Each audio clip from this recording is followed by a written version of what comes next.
Добро вечер и добре дојдовте во уште едно издание на информативната програма интервју на регионалната К1. Вечерва мој и ваш гостин е господинот Панче Иванов, кандидат за пратеник во изборната единица број 3 од коалицијата предводена од Социјалдемократскиот сојуз. Добре дојдовте. Добре ве најдов.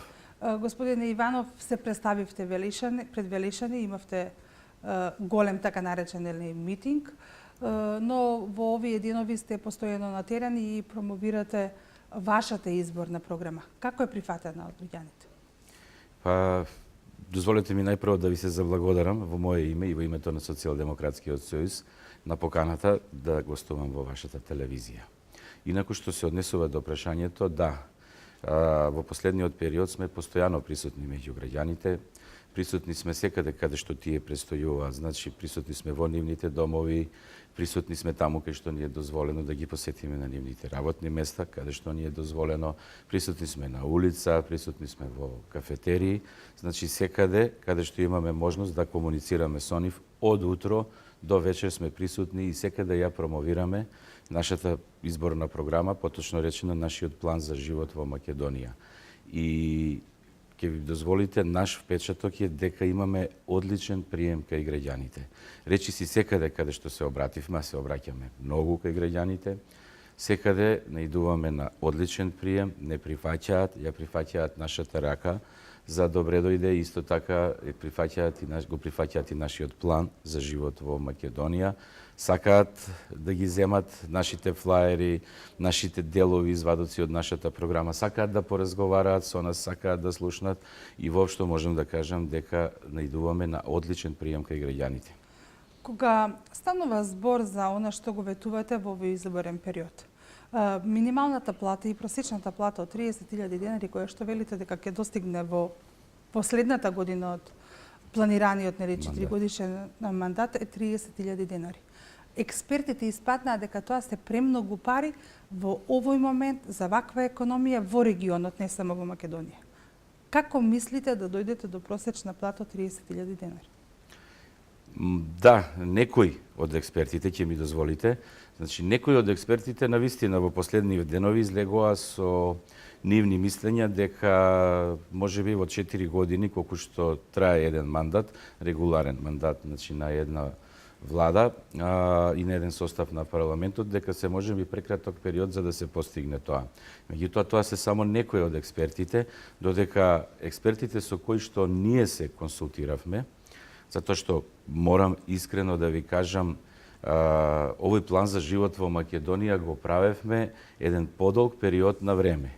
Мерките ги правевме заедно со граѓаните, а потоа за сите мерки беше консултиран економскиот тим на Социјалдемократскиот сојуз, кои го сочинуваат еминентни професори од економскиот факултет и од економските факултети во државава и кои што за секоја мерка, значи правеа прво финансиска конструкција, можност за незината економска одржливост и дури потоа само оние мерки кои што го поминаа ситото што тие го направија, само тие мерки станаа дел од нашиот план за живот во Македонија.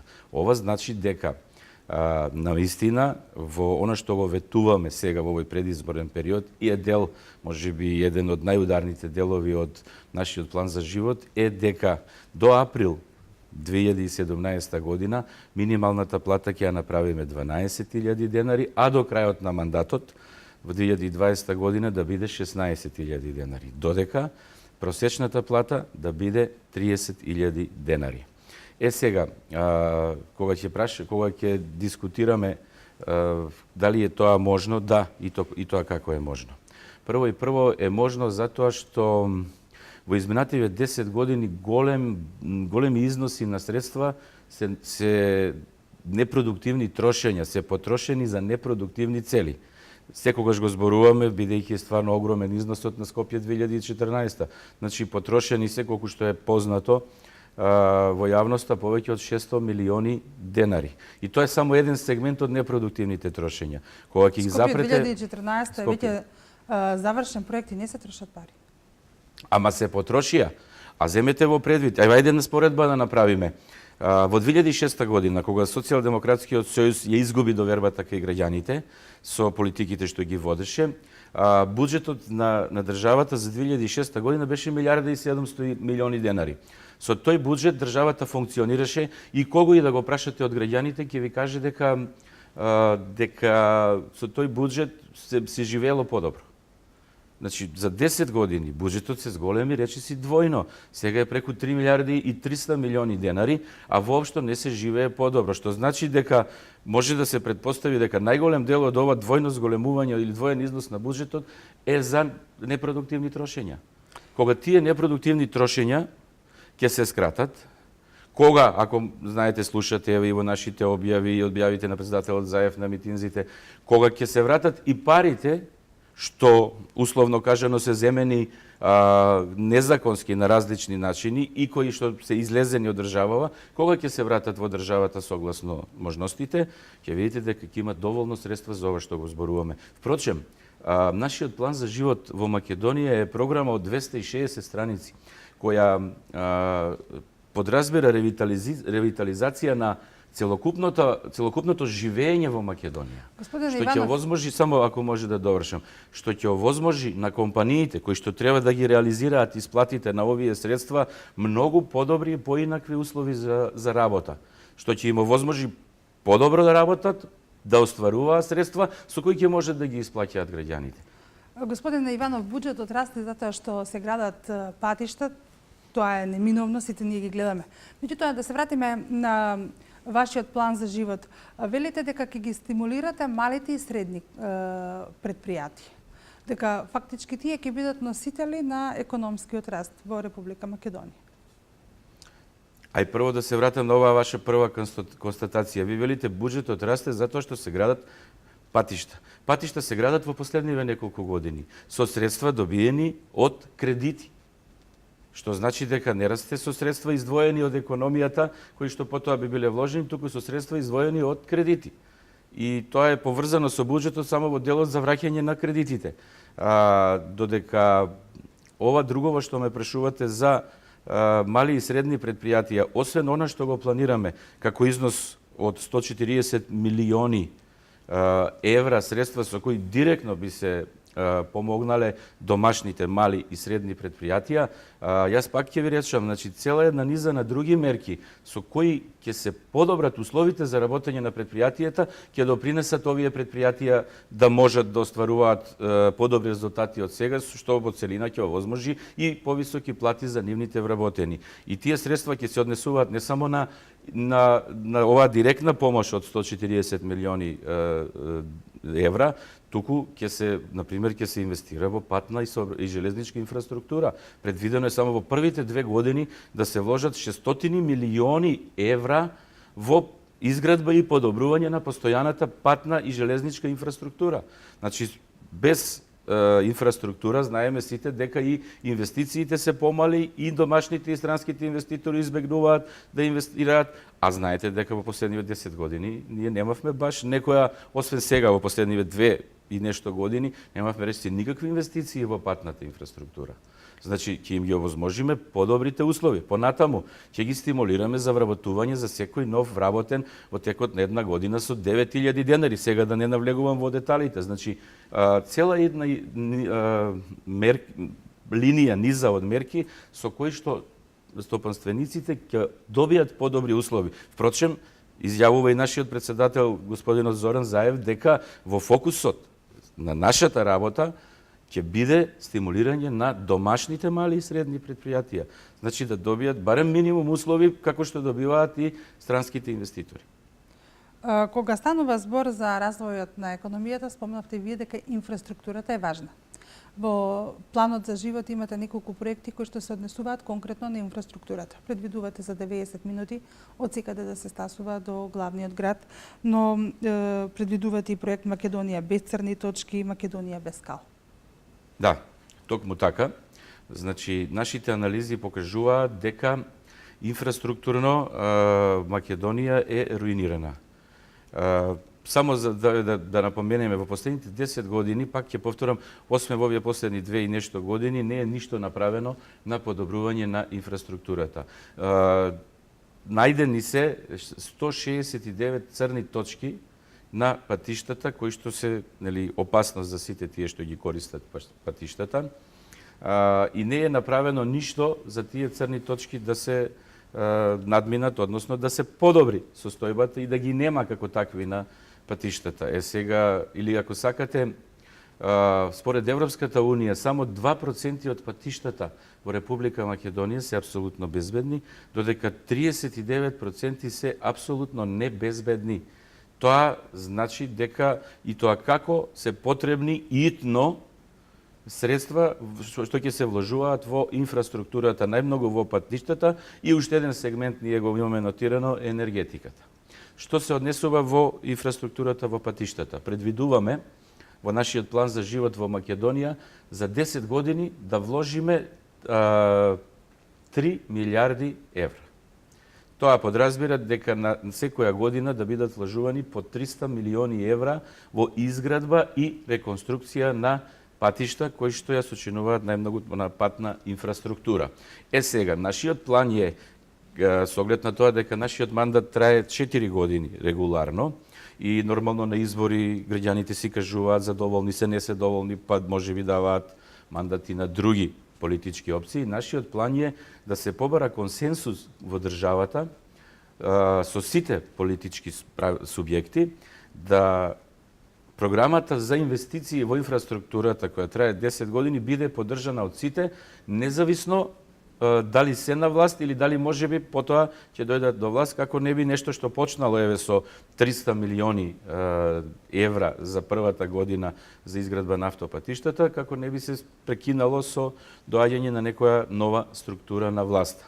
Инаку планирано е да се формира компанија со мнозинство државна собственост од 51%, за која што основачки влог би бил 300 милиони евра, и од кои што 153 милиона би биле средства на државата, а останатите 49% приватни инвеститори преку купување на акции во таквата компанија, од кои што би се инвестирало во патиштата.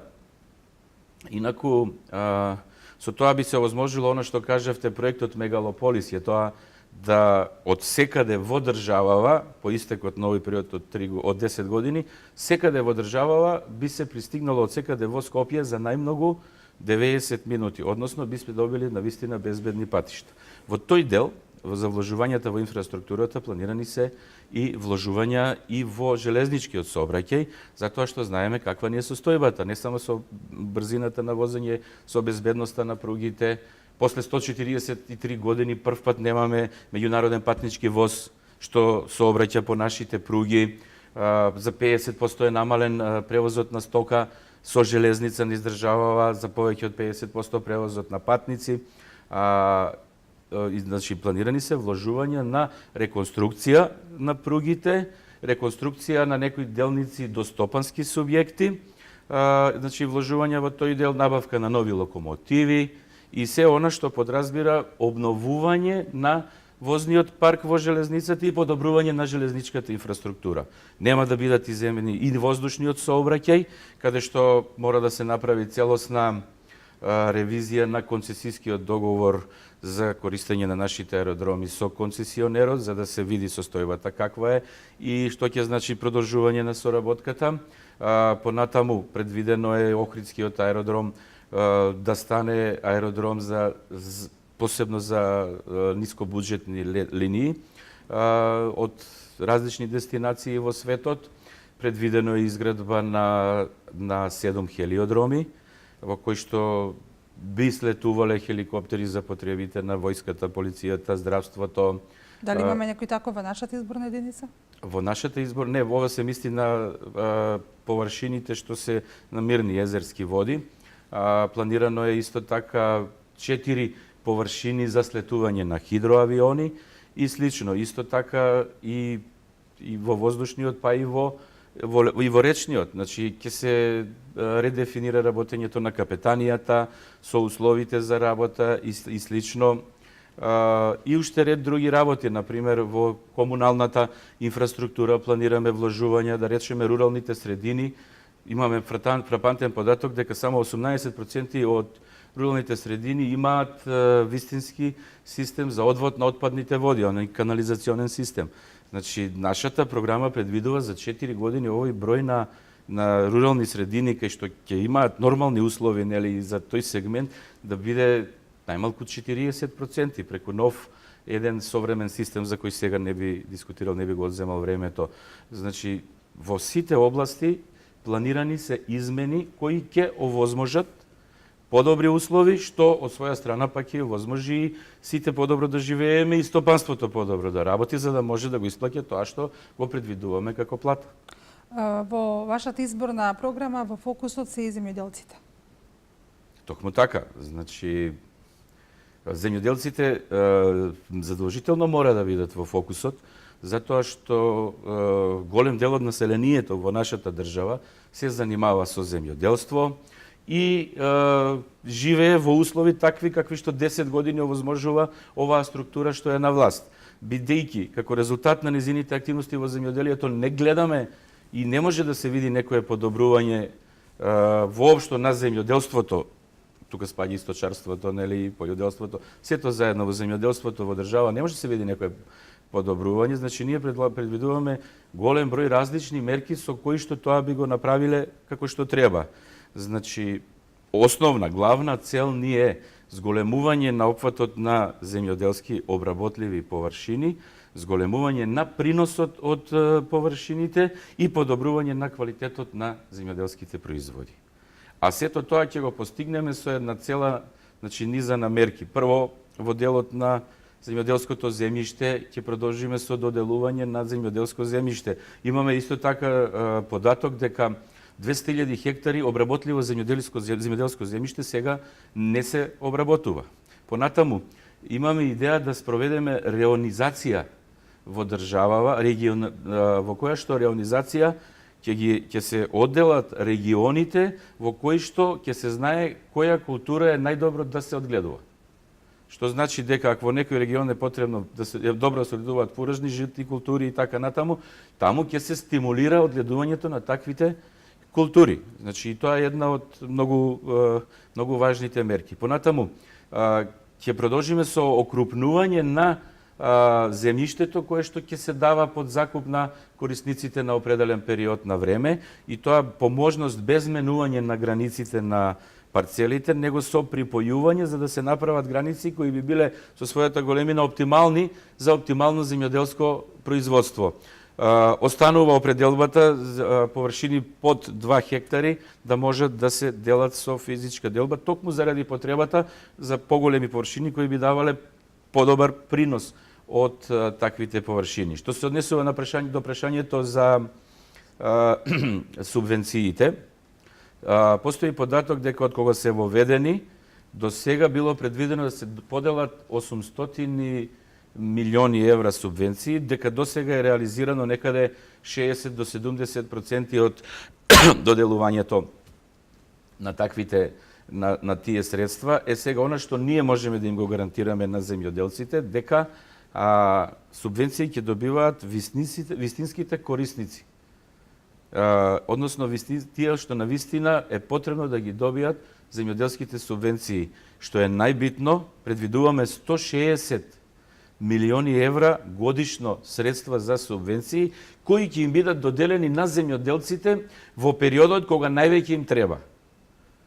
Значи, не знам ако на тие треба да се менува планот за доделување, временскиот план за доделување на субвенциите кој што е направен по барање на земјоделците и кој што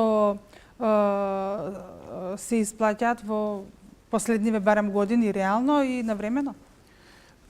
Јас не го делам вашиот впечаток прво дека субвенциите се исплаќаат навремено. Значи, се исплаќаат само во одредени периоди кога тоа ќе проценат луѓето од власта, а не кога реално им се потребни на земјоделците.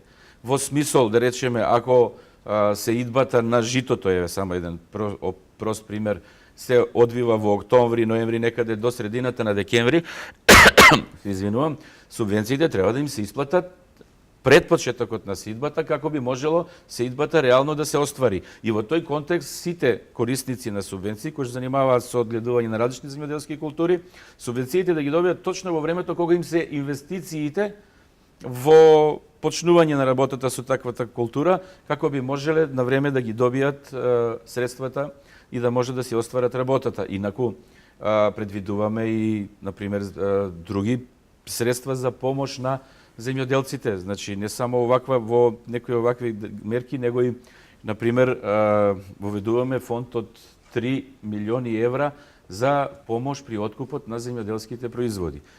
Генерално, кај нас земјоделските производители мака мачат со откупот на нивното производство. Сега ние планираме една група на мерки со кои што ќе го олесниме откупот на земјоделските производи.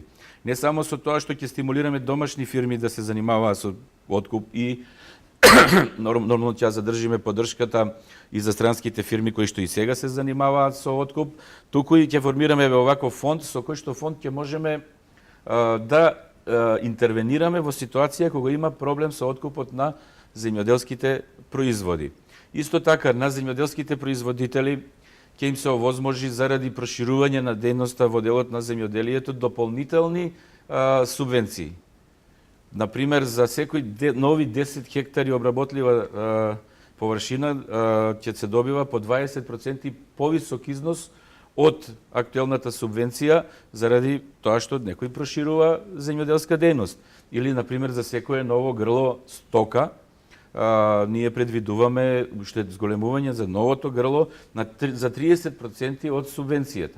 Предвидуваме зелена нафта, 50% поевтина од реалната цена на нафтата која што ќе ја купуваат и употребуваат во земјоделско производство земјоделците.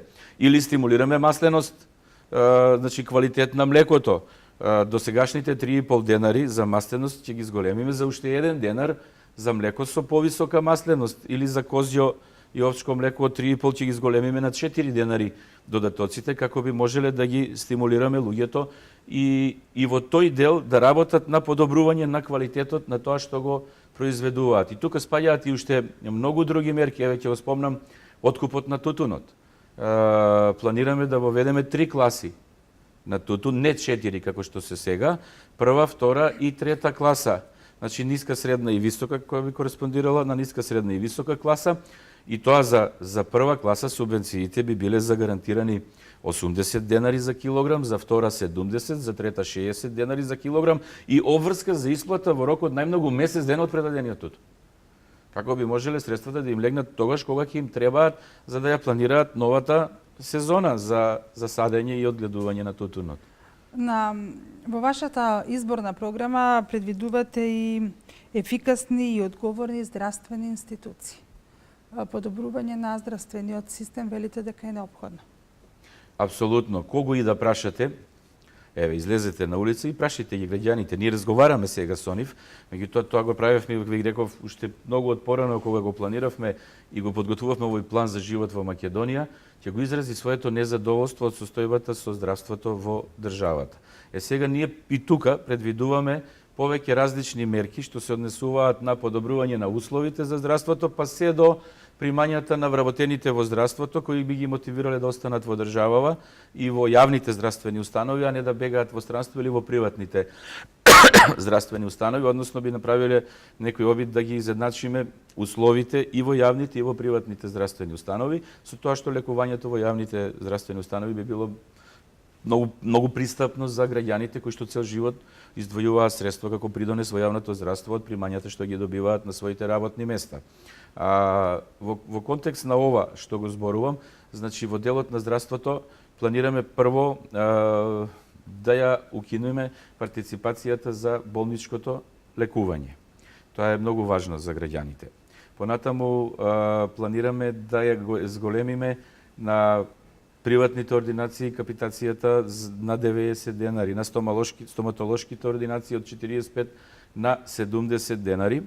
На вработените во здравството да им се зголеми платата за да би ги задржиме овде, која што би требало и за 100% да се зголеми до крајот на нашиот мандат. Иначе што се однесува до условите за лекување, прво идејата ни е да тргнеме од озгора, па во Фондот за здравство и Министерството за здравство во делот на здравството да се вклучат стручни, компетентни лица кои ќе можат многу добро да го менаџираат тој систем.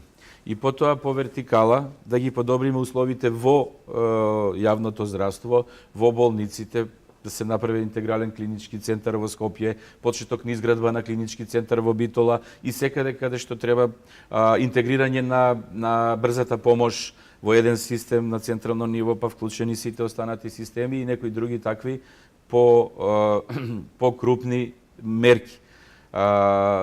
Инаку во делот на условите за здравството планираме исто така тие што имаат потреба да се лекуваат во странство многу брзо да се одговара на нивните барања и тоа е ексклузивно право на министерот да се ограничи, да се повеќе да се воведе некој друг систем на доделување на правата за лекување во ситуациите кога таков третман не е можен во нашата држава.